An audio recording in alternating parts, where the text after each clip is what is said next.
When Nancy learns that the Drew's housekeeper has been duped by an elegantly dressed woman into buying a stolen fur piece, the young detective starts a search for the clever swindler. To Nancy's astonishment, she discovers the woman is using the name Nancy Drew. The dishonest acts of the impostor points the finger of suspicion at Nancy herself, and it results of her being questioned by the police. Join me and Nancy as we solve the mystery and clear her name. Let's read The Mystery at the Ski Jump. Hola mis esperancitos, ¿cómo estás? Me llamo La Esperanza 243. Hello my little hopefuls. How are you? My name is the Esperanza 243, and today we are doing a book reading. If I seem a little nervous, it's because I've been procrastinating this all week, and I don't understand why. Because I love reading to you guys, especially when it's books that I've written, and the fact that it's a book that's technically not mine, well, yeah, I guess there is a little reason to be nervous. Anyways, before I get to talking about what happened in the previous book reading, I actually want to bring up something pretty exciting. Special Olympics is doing USA Games this year not this year, next year from what I understand. And this time it's in Seattle, Washington. I am super excited because, well, the PR guy for Special Olympics Missouri, he has sent out an email to me and other athlete leaders who have a part in the Special Olympics Missouri TV show, and I'm sure like other athlete leaders who are a part of the ALPSU, which is Athlete Leadership Program University, and it's really a big honor because what this email entails information about how to be a part of Team Missouri in the USA Games of Special Olympics, which is super awesome. I mean, I would not be participating in any sports. I'd be representing Team Missouri for the PR part, which is super awesome. I'd love to do that. What's really cool about this is that I'd be able to do my parts in volunteering and being a leader and doing a leadership position for the athletes without having to compete. I've lost my mojo for competing. Like, I don't care about competing anymore. I just want to have fun, which is kind of the easy way out since I am in Special Olympics. So one of the things that's required for this application thing, because like I've actually emailed the guy who contacted me about this, and I've asked him a couple of things, especially on Twitter. You guys might have seen that either on my Esperanza profile or my Nancy Drew profile. I actually have to raise $1,000. And I actually asked him if it has to be by way of Special Olympics. It doesn't have to. So what I'm going to do is I'm going to set up a GoFundMe page so that I can raise $1,000 and put that for the part of the application, which would be super awesome. So I'm going to be needing your help, guys. Once I have that, I actually will have to tell that to the guy who told me about this position to apply for, and he and a couple of other people will set it up in a way that it will match with the Team Missouri theme for USA Games Special Olympics. And it's a lot of information, guys. And I know I'm dumping this on you like at the beginning of the video, but I just wanted to let you guys know because this is such an opportunity for me to put my heart and soul into this. I mean, I love doing interviews, and I love doing like behind the scenes stuff, and I love doing all kinds of things that involves videos and movies and just everything. And the fact that Cat TV, one of the local channels here in my town, they're going to be coming with us to Seattle to help out. Or at least I think, I could be wrong. The guy at Cat TV, he will be helping me out in sharpening my skills in editing. Because like that's what Cat TV is. They help you improve your skills on editing, directing, and filming. And it's just insane. Like, Cat TV does everything.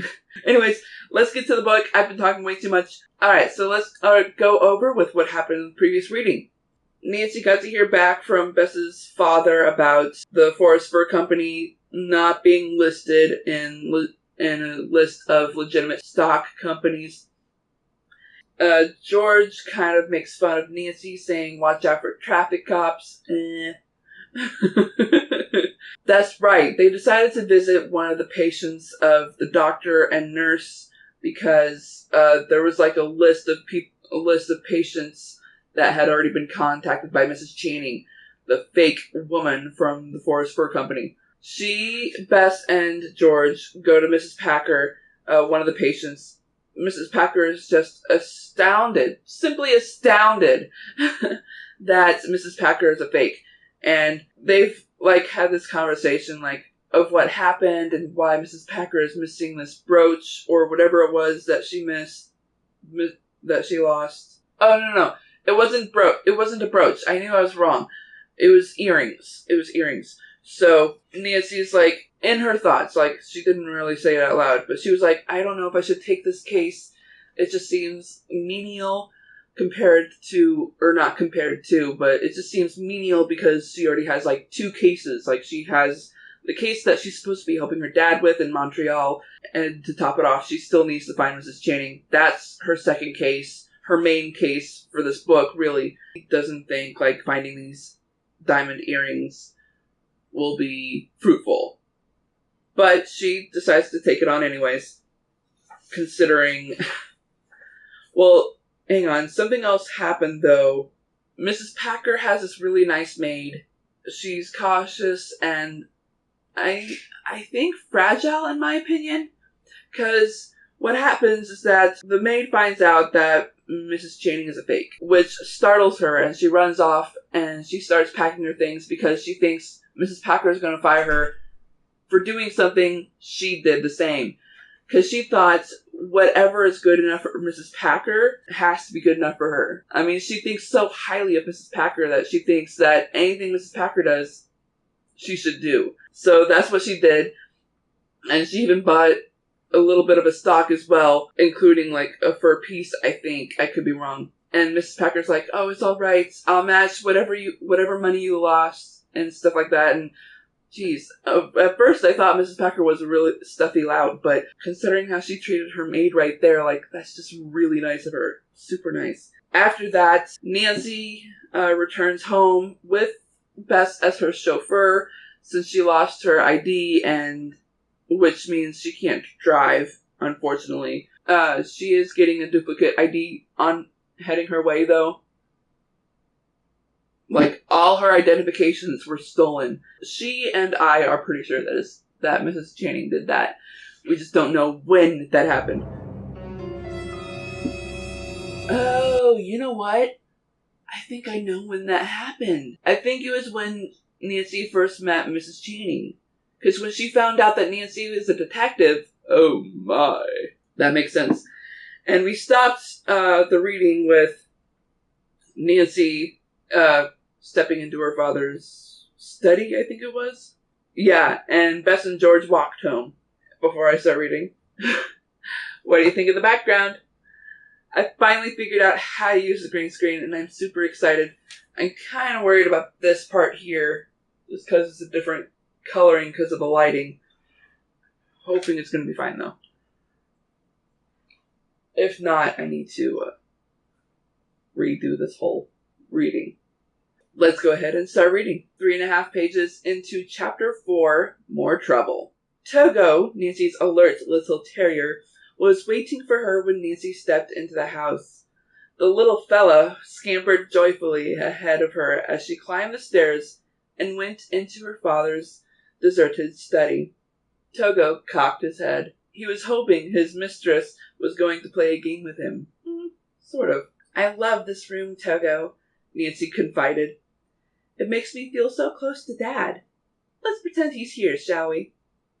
She sat down in the big leather chair and held out her arms to the eager dog. You sit here, on my lap, Togo. That's it. Now we'll hold our conference. First of all, I know what Dad would advise. He'd say, use your head, daughter. You can't just chase after this Mrs. Channing as if she were a butterfly. You must outsmart her. That's right, mused the girl. Probably Mrs. Channing has exhausted her prospects in River Heights. This means she has moved into new territory. But where? Got any suggestions, Togo? Speak up, boy. At the word speak, the little terrier gave a sharp bark. Oh, I see. Nancy grinned. You advised that we try one town in each direction from here. If Mrs. Channing has been seen in any of these places, we'll know whether she has headed north, south, east, or west. No, she did it wrong. Whoever was the ghostwriter, they should have done north, east, west, and south. That way people would have known. News is just the 4 directions, and a very good idea it is. Nancy heaved a sigh of relief and set Togo on the floor. Okay, conference is over, she announced. Now we'll go and see about dinner, partner. Nancy spent the evening at the telephone. First, she followed up the rest of the names on Miss Compton's list. No information of value came of this. Next, she called several out-of-town physicians who were friends of Dr. Britt's. To her satisfaction, she found that 3 had been visited by Mr. and Mrs. Channing. Later, the physicians called her back to say certain patients of theirs had been approached by the couple, and some had bought furs in stock. When Bess and George arrived the next morning, Nancy greeted them with, We're going to Masonville. Why? Because it's north of here. Hypers! Nancy, it's too early in the day for riddles, George complained. Nancy smiled mysteriously, then said all of Mrs. Channing's victims to the west, south, and east of River Heights had been called upon at least a month before. So our saleswoman won't go back there.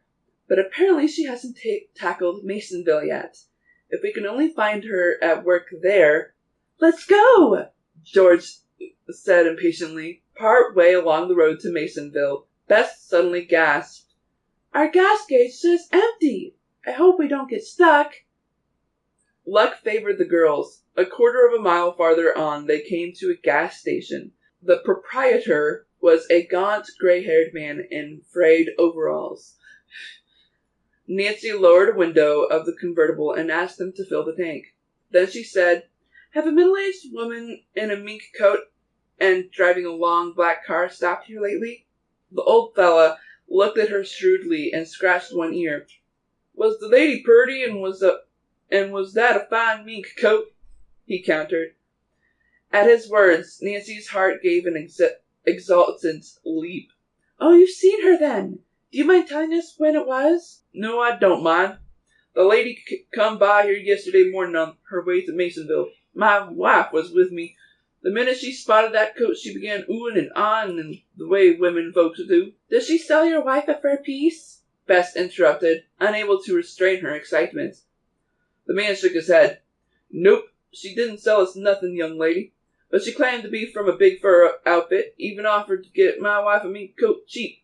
That is, if we'd buy some stock in her company first. Did she show you this stock? Persisted Nancy. She did, but I'm an old Vermonter myself. I never heard of that town Dunstan listed on the certificate. Did you ask her about it? Sure, miss. She said Dunstan Lake was only a village with too few people for a post office. Sounded fishy to me. Smart man! How right you are, George said grimly. I'm glad you didn't buy anything from her. As the girls drove off, Bess cried enthusiastically, We're on the right track! Masonville was only 5 miles from the gas station. The cousins were excited as they drove into town, convinced that they were on Mrs. Channing's trail at last. Why is the ghostwriter putting doubt?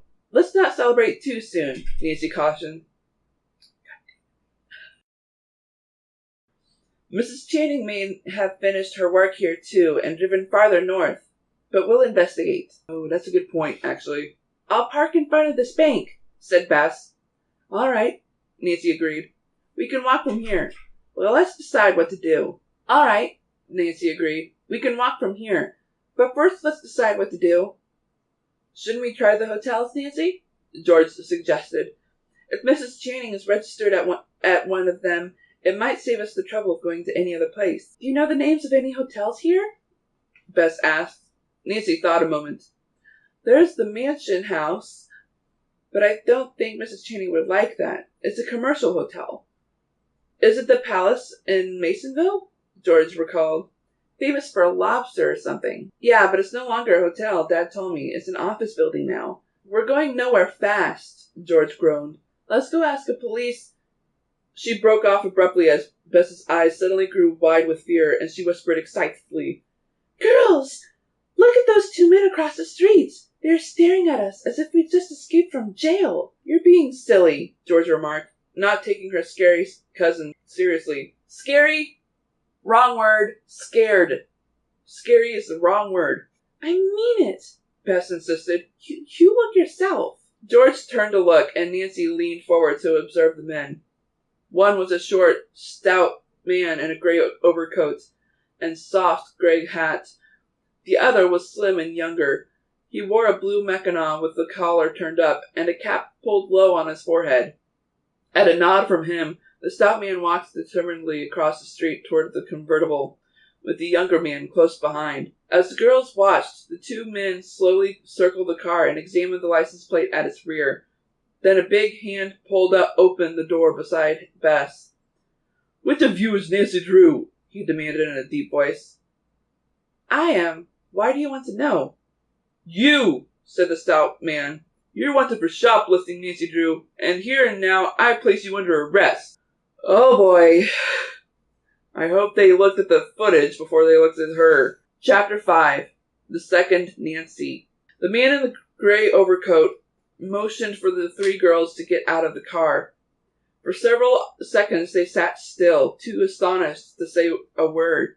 Nancy faced the men and said calmly, Suppose you tell me who you are and why you're making this ridiculous charge.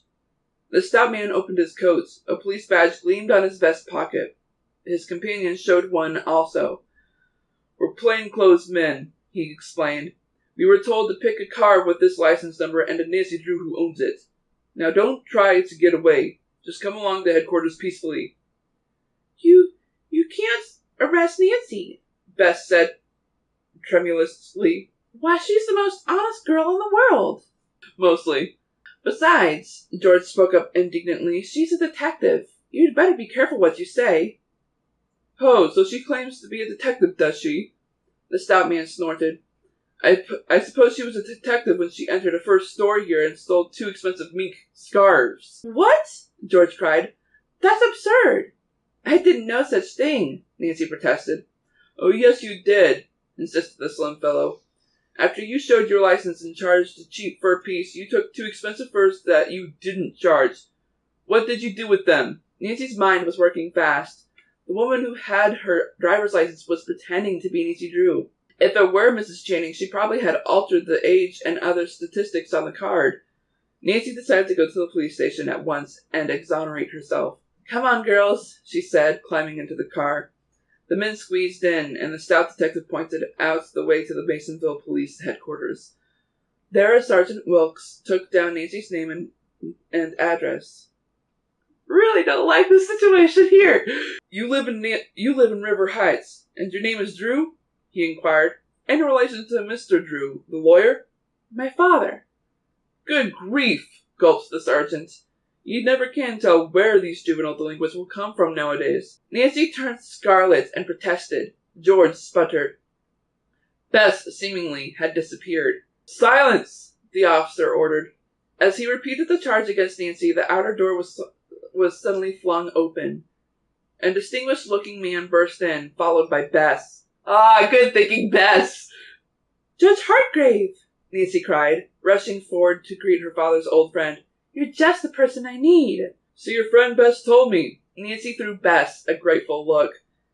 You know the judge? The sergeant stammered. Very well. He helped me solve a mystery once. Judge Hartgrave turned to the officer.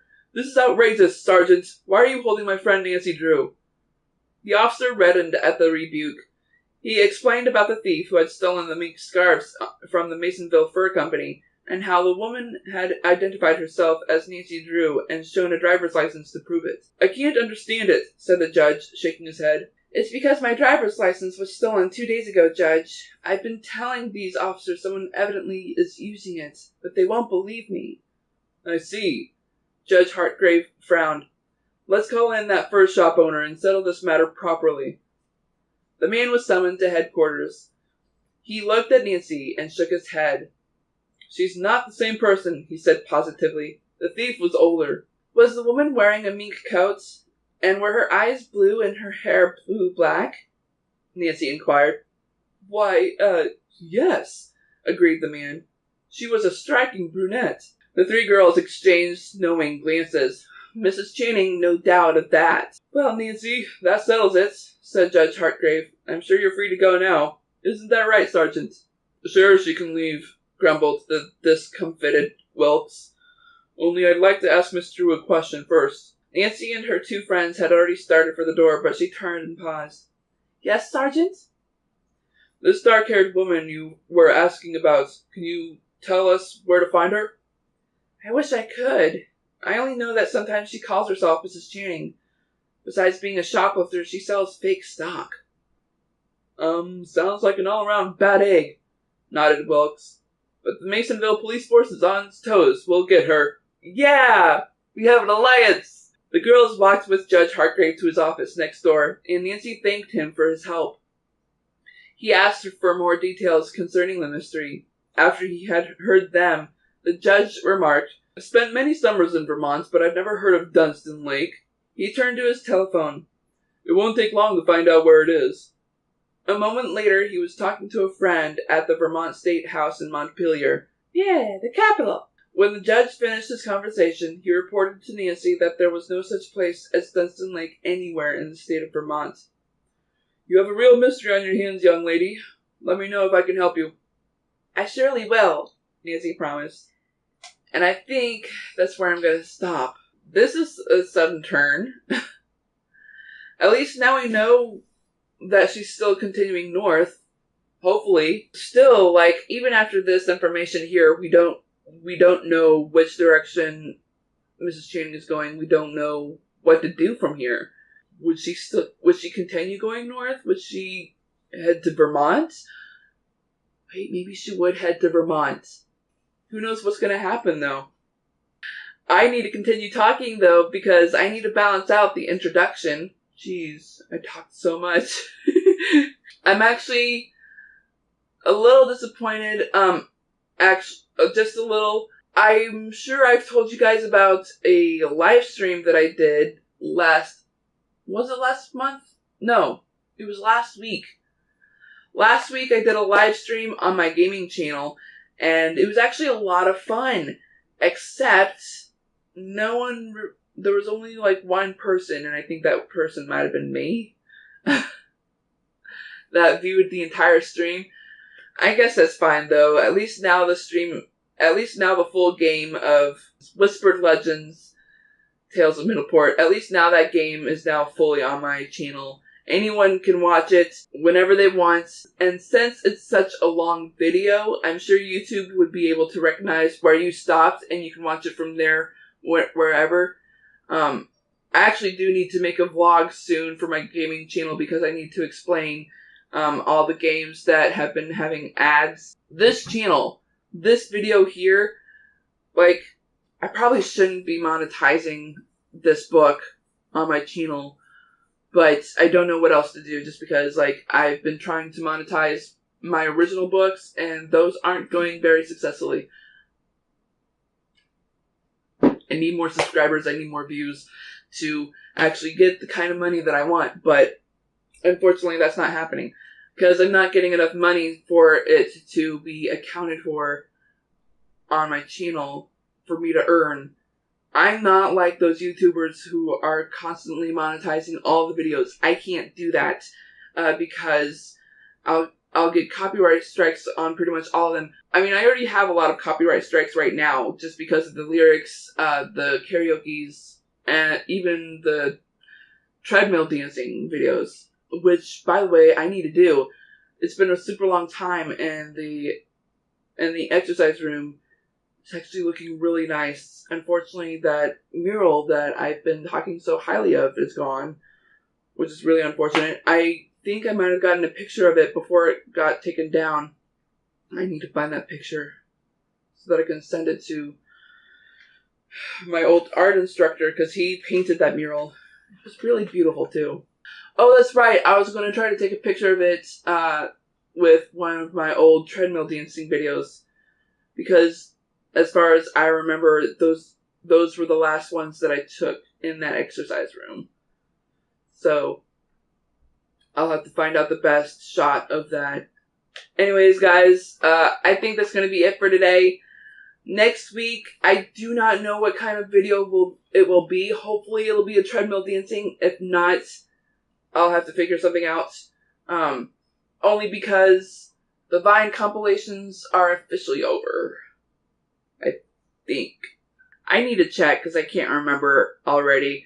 But from what I already looked on my computer to find out where I am with that. And I think I might have one more video. I'm not positive. I'd have to check. Whatever happens at the outro will explain what's going on. I'm actually really excited. Just because of what the rest of the year will be like. I'm excited just because, I don't know. A lot is going on this year. A lot is going on. And I think I need to have like a separate vlog for that just because it's so much. And I don't know like how to put it all in words. And honestly, too much talking. My throat is hurting pretty bad. There's not much air going on in my apartment. I need to fill up the humidifier that I have. Which is why I'm drinking a whole bunch of water. Anyways, I hope you enjoyed the reading. I hope you enjoyed the video. If so, go ahead and hit that like button down below. And if there's a red subscribe button next to my name, you're not checking out the cool videos that are on my channel. Go ahead and hit that button. And also hit that bell icon right next to it. That'll notify you of all the uploads that I do, which happens Friday evenings, 5 or 5:30 p.m. Central Standard Time. I am super excited. I hope you guys have a great morning, afternoon, evening, or night, wherever you are in the world. I am the Esperanto 3, signing out.